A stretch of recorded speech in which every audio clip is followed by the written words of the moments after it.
15 अगस्त 1971 रात के करीब 1 बज रहे थे। जगह थी पूर्वी पाकिस्तान, जो कि आज के बांग्लादेश का चटगांव बंदरगाह। पूरा शहर गहरी नींद में था। पाकिस्तानी सेना, जो उस समय पूर्वी पाकिस्तान पर कब्जा जमाए बैठी थी, अपने जश्न की तैयारी कर रही थी। 14 अगस्त को पाकिस्तान का स्वतंत्रता दिवस था और ठीक अगले दिन एक अजीब सी खामोशी छाई हुई थी। बंदरगाह पर बड़े बड़े मालवाहक जहाज खड़े थे। इनमें से कई जहाज अमेरिका और चीन से आए थे, जो पाकिस्तानी सेना के लिए हथियार, गोला बारूद और राशन लेकर आए थे।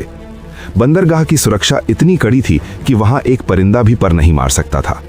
सर्च लाइट्स पानी की सतह को चीर रही थीं, रडार घूम रहे थे, पहरेदार मशीन गन्स के साथ तैनात थे। तभी एक के बाद एक लगातार धमाके। पानी की सतह अचानक ऊपर उठने लगी। जो जहाज लोहे के बने थे, जिन्हें डुबाना नामुमकिन माना जाता था, वो ताश के पत्तों की तरह बिखरने लगे।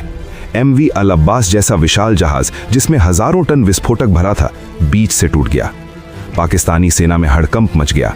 सायरन बजने लगे। हवाई हमला की चिल्लाने की आवाजें आने लगी। एंटी एयरक्राफ्ट गन्स ने आसमान की तरफ आग उगलना शुरू कर दिया। उन्हें लगा कि शायद भारतीय वायुसेना ने रात के अंधेरे में हमला कर दिया है, लेकिन आसमान खाली था। न कोई फाइटर जेट, न कोई बॉम्बर प्लेन। फिर उन्हें लगा कि शायद भारतीय पनडुब्बियों ने पानी के नीचे से टॉर्पीडो दागे हैं। सोनार चेक किया गया, लेकिन पानी के नीचे भी कोई पनडुब्बी नहीं थी। न आसमान में दुश्मन, न पानी के नीचे कोई मशीन। फिर ये जहाज डूब कैसे रहे थे? वो कौन था जो पाकिस्तान की नाक के नीचे उनकी सबसे सुरक्षित जगह पर तबाही मचाकर बिना एक भी गोली चलाए गायब हो गया? ये कहानी किसी फैंटम या भूत की नहीं है। ये कहानी है उन मुट्ठी भर निडर नौजवानों की, जिन्होंने सांस रोककर, मौत को गले लगाकर दुनिया के इतिहास का सबसे खतरनाक साइलेंट वॉर यानी खामोश युद्ध लड़ा। नमस्कार दोस्तों, आज हम पानी की गहराइयों में छिपे उस राज से पर्दा उठाएंगे जिसे ऑपरेशन जैकपॉट के नाम से जाना जाता है। एक ऐसा मिशन जिसने 1971 की जंग का रुख ही मोड़ दिया। इस घटना की जड़ें उस रात से कुछ महीने पहले मार्च 1971 में गड़ी थीं। पाकिस्तान 2 हिस्सों में बटा हुआ था, पश्चिमी पाकिस्तान और पूर्वी पाकिस्तान। हुकूमत पश्चिम की थी, लेकिन संसाधन और जनता पूर्व की। जब पूर्वी पाकिस्तान ने अपनी आवाज उठाई, तो जवाब में उन्हें मिला ऑपरेशन सर्च लाइट। ये एक नरसंहार था। पाकिस्तानी सेना ने अपने ही लोगों पर गोलियां चलानी शुरू कर दी। ढाका यूनिवर्सिटी से लेकर गांवों तक लाशों के ढेर लग गए। जान बचाने के लिए लाखों शरणार्थी भारत की तरफ भागने लगे। भारत की प्रधानमंत्री इंदिरा गांधी और सेना प्रमुख जनरल सैम मैनेकशॉ के सामने एक बड़ी चुनौती थी। भारत सीधे तौर पर युद्ध नहीं छेड़ सकता था, क्योंकि अंतर्राष्ट्रीय दबाव बहुत ज्यादा था, लेकिन हाथ पर हाथ धरे बैठना भी मुमकिन नहीं था। शरणार्थियों का बोझ भारत की अर्थव्यवस्था को तोड़ रहा था। हमें कुछ ऐसा करना था जो दुश्मन को अंदर से खोखला कर दे, उसकी सप्लाई लाइन काट दे, क्योंकि कोई भी सेना भूखे पेट या बिना गोलियों के नहीं लड़ सकती। और पाकिस्तान की सारी सप्लाई, तेल, हथियार, राशन समुद्र के रास्ते जहाज़ों से आती थी। अगर इन जहाज़ों को रोक दिया जाए तो पाकिस्तानी सेना अपने आप घुटनों पर आ जाएगी। लेकिन सवाल ये था, ये करेगा कौन? भारतीय नेवी अभी खुले तौर पर युद्ध में नहीं उतर सकती थी। यहीं से जन्म हुआ एक ऐसे आइडिया का जो सुनने में पागलपन लगता था। नई दिल्ली के नॉर्थ ब्लॉक के बंद कमरों में एक गुप्त बैठक चल रही थी। नेवल इंटेलिजेंस के डायरेक्टर कैप्टन मिहिर रॉय और naval chief admiral SM Nanda ने एक अजीब प्रस्ताव रखा। उनका कहना था, हम अपनी नेवी के जहाज नहीं भेजेंगे, हम मुक्ति वाहिनी के उन नौजवानों का इस्तेमाल करेंगे जो भारत भाग कर आए हैं। लेकिन यहाँ एक बहुत बड़ी समस्या थी। ये नौजवान कोई सैनिक नहीं थे। ये छात्र थे, किसान थे, मछुआरे थे। इन्होंने कभी बंदूक नहीं पकड़ी थी, कभी अनुशासन नहीं देखा था। क्या इन्हें दुनिया के सबसे खतरनाक नेवल मिशन के लिए तैयार किया जा सकता था? कैप्टन मिहिर रॉय का जवाब था, हाँ, क्योंकि उनके पास वो हथियार है जो किसी ट्रेनिंग से बड़ा है, बदले की आग। उन्होंने अपने परिवार को मरते देखा है, वो किसी भी हद तक जा सकते हैं। इस मिशन का जिम्मा सौंपा गया एक बेहद सख्त और काबिल ऑफिसर को, कमांडर MN सामंत को। कमांडर सामंत को कोवर्ट ऑपरेशंस का हेड बनाया गया। उन्हें कहा गया, इन लड़कों को ऐसी ट्रेनिंग दो कि ये पानी के अंदर भी सांस ले सकें और दुश्मन के जहाज को बिना भनक लगे उड़ा सकें। दोस्तों, किसी भी सेना के लिए सबसे बड़ी ताकत उसके अफसर होते हैं। मुक्ति वाहिनी के पास जोश था, लेकिन अनुभव नहीं। उन्हें लीड करने के लिए किसी एक्सपर्ट की जरूरत थी, और ये एक्सपर्ट्स मिले एक बहुत ही फिल्मी और रोमांचक तरीके से।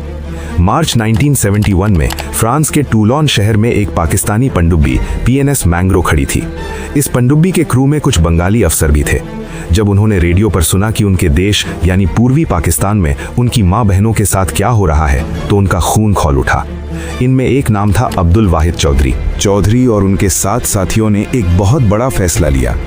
उन्होंने पाकिस्तानी नेवी से बगावत करने की ठान ली। सोचिए, विदेश की धरती पर जहां पाकिस्तानी खुफिया एजेंसी ISI की नज़र उन पर थी, वहां से भागना मौत के मुंह से निकलने जैसा था। ये 8 जाबाज, जिन्हें बाद में इतिहास ने दी 8 सबमरीनर्स कहा, अपनी जान हथेली पर रखकर वहां से भागे। वो स्पेन पहुंचे, फिर वहां से भारतीय दूतावास की मदद से भारत आए। इन 8 लोगों का भारत आना ऑपरेशन जैकपॉट के लिए गेम चेंजर साबित हुआ। अब हमारे पास ऐसे ट्रेनर थे जो पाकिस्तानी नेवी की नस नस से वाकिफ थे। मई 1971, पश्चिम बंगाल का मुर्शिदाबाद जिला, भागीरथी नदी का किनारा। यहाँ एक गुप्त ट्रेनिंग कैंप बनाया गया। इस कैंप का नाम रखा गया कैंप प्लासी। इतिहास का पहिया देखिए दोस्तों, 1757 में इसी जगह प्लासी की लड़ाई में नवाब सिराजुद्दौला को धोखे से हराया गया था और भारत ने अपनी आज़ादी खोई की। और अब 200 साल बाद ठीक उसी जगह पर एक और आज़ादी की लड़ाई की तैयारी हो रही थी, लेकिन इस बार हम किसी को गुलाम बनाने के लिए नहीं, बल्कि किसी को आज़ाद कराने के लिए लड़ रहे थे। कैंप प्लासी में करीब 400-500 बंगाली नौजवानों को चुना गया। शर्तें बहुत सख्त थीं। तैरना आना चाहिए, सीने में दम होना चाहिए और वापस न लौटने का डर नहीं होना चाहिए। कमांडर सामंत और उनके साथियों ने इन लड़कों की ट्रेनिंग शुरू की। ये कोई आम ट्रेनिंग नहीं थी। इन लड़कों को सिखाया गया कि पानी के अंदर घंटों कैसे रहना है, बिना ऑक्सीजन सिलेंडर के सिर्फ एक पाइप के सहारे कैसे तैरना है, पानी का बहाव, ज्वार भाटा और अंधेरे में दिशा कैसे पहचाननी है। लेकिन सबसे महत्वपूर्ण चीज जो उन्हें सिखाई गई वो थी उनका हथियार, लिम्पिट माइन। लिम्पिट माइन देखने में ये एक छोटे कछुए या उल्टी कढ़ाई जैसी होती है। इसके अंदर शक्तिशाली विस्फोटक भरा होता है और इसके नीचे लगे होते हैं बहुत ही ताकतवर चुंबक। कमांडोज को सिखाया गया कि उन्हें तैरते हुए दुश्मन के जहाज के नीचे जाना है, पानी के अंदर ही जहाज के पेंदे यानी लोहे की सतह पर इस माइन को चिपकाना है। ये चुंबक इतना तेज होता था कि एक बार चिपक गया तो उसे हाथ से निकालना नामुमकिन था। लेकिन खतरा इसमें नहीं था, खतरा था इसकी टाइमिंग में। माइन लगाने के बाद कमांडो को वहां एक सेफ्टी पिन खींचनी होती थी। पिन खींचते ही एक केमिकल रिएक्शन शुरू हो जाता था जो डेटोनेटर को एक्टिवेट करता था। लेकिन ये रिएक्शन पानी के तापमान पर निर्भर करता था। कभी कभी ये 30 मिनट में फट सकता था, कभी 2 घंटे में। सोचिए, आप पानी के नीचे हैं, आपके हाथ में एक बम है, आप उसे जहाज पर चिपका रहे हैं और आपको पता है कि अगर थोड़ी सी भी गलती हुई या टाइमर जल्दी चल गया तो आपके शरीर के चीथड़े उड़ जाएंगे और पानी का रंग लाल हो जाएगा। ये सुसाइड मिशन से कम नहीं था। अगस्त का महीना आ गया। मानसून अपने पूरे जोर पर था, नदियां उफान पर थीं। ट्रेनिंग पूरी हो चुकी थी, अब इम्तिहान की घड़ी थी। इन 400 कमांडोज को छोटे छोटे ग्रुप्स में बांटा गया और बॉर्डर पार करवाकर पूर्वी पाकिस्तान के अलग अलग ठिकानों पर भेज दिया गया। उनके निशाने 4 प्रमुख बंदरगाह थे। चटगांव बंदरगाह सबसे बड़ा और अहम, मोंगला, चांदपुर और नारायणगंज। ये कमांडोज अपने टारगेट के पास पहुंचकर छिप गए। वो लोकल मछुआरों के भेष में थे। दिन में वो झाड़ियों में टूटी नावों में छिपे रहते और रात को रेकी करते। उन्हें इंतजार था एक सिग्नल का। ये सिग्नल उन्हें कैसे मिलता? मोबाइल फोन थे नहीं, वॉकी टॉकी पकड़े जाने का डर था। तो भारतीय नेवी ने संचार का एक अनोखा तरीका निकाला, ऑल इंडिया रेडियो। तय ये हुआ कि आकाशवाणी के कोलकाता स्टेशन से एक खास गाना बजाया जाएगा। ये गाना पूरी दुनिया के लिए सिर्फ मनोरंजन था, लेकिन उन छिपे हुए कमांडोज के लिए ये मौत का फरमान था। 13 अगस्त 1971 सुबह के समय रेडियो पर एक गाना बजा। ये मशहूर गायक पंकज मलिक का गाना था। गाने के बोल थे, आमार पुतुल आज के प्रथम जाबे শ্বশুর বাড়ি, मतलब मेरी गुड़िया आज पहली बार अपने ससुराल जाएगी। आम आदमी के लिए ये एक मासूम गाना था, लेकिन कमांडोज के लिए इसका मतलब था स्टैंड बाय, 24 घंटे के अंदर हमला करना है, तैयार हो जाओ।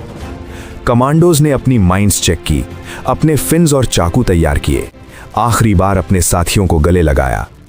अगले दिन 14 अगस्त पाकिस्तान अपना स्वतंत्रता दिवस मना रहा था। ठीक उसी समय रेडियो पर दूसरा गाना बजा, आमी तोमाए जौतो शुनिए छिलेम गान, मतलब मैंने तुम्हें जितने भी गीत सुनाए। इसका मतलब था अटैक, आज रात ही हमला करना है। ये 14 और 15 अगस्त की दरमियानी रात थी। नियति का खेल देखिए, जिस दिन भारत 1947 में आज़ाद हुआ था, उसी तारीख को 1971 में बांग्लादेश की आज़ादी की नींव रखी जा रही थी। रात घनी थी, आसमान में बादल छाए हुए थे, जिससे चांद की रोशनी भी गायब थी। चटगांव बंदरगाह पर पानी एकदम काला और शांत था। कमांडो लीडर AW चौधरी ने अपनी घड़ी देखी, आधी रात हो चुकी थी। उन्होंने और उनके साथियों ने अपने शरीर पर तेल और ग्रीस लगाया। क्यों? ताकि पानी की ठंड से बच सकें और अगर कोई पकड़ने की कोशिश करे तो हाथ से फिसल जाएं। उन्होंने अपने पैरों में रबर के फिन्स पहने, कमर पर गमछा बांधा जिसमें खंजर और सूखा खाना था, और सीने से बांधी वो मौत की मशीन, लिम्पेट माइन। पानी में उतरते ही एक अजीब सा सन्नाटा छा गया। इन कमांडोज को 1-2 किलोमीटर नहीं बल्कि कई जगह 6-7 मील तक तैरना था, वो भी पानी के ऊपर नहीं, पानी के सतह के ठीक नीचे, सिर्फ एक पतली सी नली के सहारे सांस लेते हुए।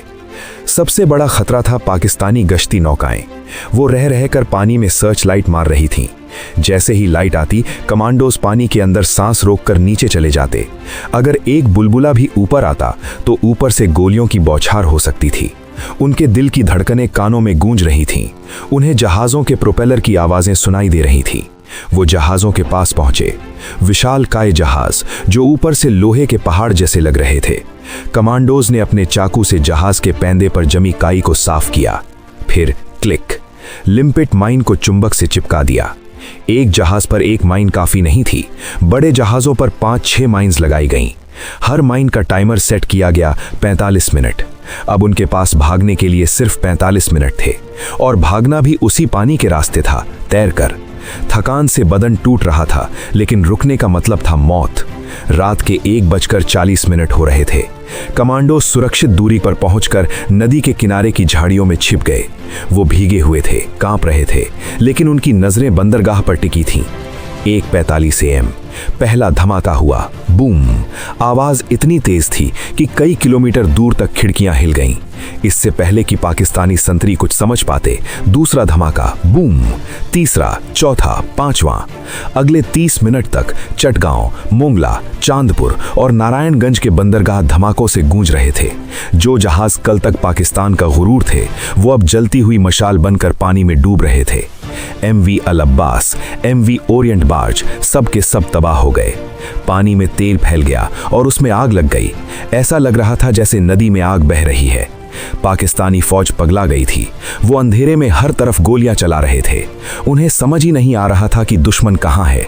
वो पानी में गोलियां मार रहे थे, हवा में मार रहे थे, लेकिन हमारे कमांडोज, वो तो अपना काम करके उस धुएं और अंधेरे का फायदा उठाकर गायब हो चुके थे। उस एक रात में, सिर्फ एक रात में लगभग 45 बड़े और छोटे जहाज डुबो दिए गए या बेकार कर दिए गए। तकरीबन 1 लाख टन का सामान पानी में समा गया। ये द्वितीय विश्व युद्ध के बाद दुनिया का सबसे बड़ा और सफल नेवल सैबोटाज ऑपरेशन था। सुबह होते होते दुनिया भर की हेडलाइंस बदल चुकी थीं। BBC, वॉइस ऑफ अमेरिका, सब जगह यही खबर थी कि पूर्वी पाकिस्तान के बंदरगाह तबाह, बंगाली बागियों का घातक हमला। इस हमले का असर सिर्फ जहाज़ों के डूबने तक सीमित नहीं था, इसका असर बहुत गहरा था। सप्लाई लाइन का खात्मा। पाकिस्तान अब अपने सैनिकों को रसद और हथियार नहीं भेज पा रहा था। चटगांव बंदरगाह इतना जाम हो गया कि वहां कोई नया जहाज आ ही नहीं सकता था। मनोवैज्ञानिक हार। पाकिस्तानी सेना, जो खुद को अजेय समझती थी, डर गई। उन्हें लगने लगा कि मुक्ति वाहिनी कहीं भी हो सकती है, पानी में, जमीन पर, हवा में। उनका मनोबल टूट गया। दुनिया को पता चल गया कि ये सिर्फ कुछ दंगाइयों का काम नहीं है, बल्कि एक संगठित युद्ध है। इस ऑपरेशन ने यह साबित कर दिया कि साधारण लोग अगर ठान लें तो दुनिया की किसी भी ताकतवर फौज को धूल चटा सकते हैं। दिसंबर 1971 में जब असली युद्ध शुरू हुआ तो पाकिस्तानी सेना पहले से ही हताश और कमजोर हो चुकी थी। ऑपरेशन जैकपॉट ने उनकी रीढ़ की हड्डी पहले ही तोड़ दी थी। 16 दिसंबर 1971 को जब जनरल नियाजी ने 93,000 सैनिकों के साथ सरेंडर किया तो उस जीत की नींव उन गोताखोरों ने ही रखी थी। आज बांग्लादेश की नेवी का जन्म इन्हीं वीरों से माना जाता है। लेकिन दुख की बात यह है कि इतिहास की किताबों में अक्सर बड़े जनरलों और नेताओं का नाम होता है, वो लड़के जिन्होंने अपने शरीर पर ग्रीस पोता था, जिन्होंने मौत के अंधेरे पानी में छलांग लगाई थी, उनमें से कितनों के नाम हम जानते हैं? Captain M N. Samant, captain Mihir Roy और वो 8 बागी सबमरीनर्स और वो 500 से ज़्यादा अज्ञात नायक, ये वो लोग थे जिन्होंने बिना वर्दी के, बिना मेडल की चाह के एक देश का नक्शा बदल दिया। इसे कहते हैं द साइलेंट वॉर, एक ऐसी जंग जहां शोर सिर्फ धमाकों का था लेकिन वीरता खामोश थी। आपको क्या लगता है दोस्तों, क्या इतिहास में ऐसे और भी साइलेंट ऑपरेशंस हैं जिनके बारे में हमें नहीं पता? और अगर आप उस रात उन कमांडोज की जगह होते तो क्या आप इतना बड़ा जोखिम उठा पाते? अपने जवाब और राय नीचे कमेंट्स में ज़रूर लिखें। अगर आपको ये अनकही कहानी पसंद आई तो इस वीडियो को लाइक करें और अपने दोस्तों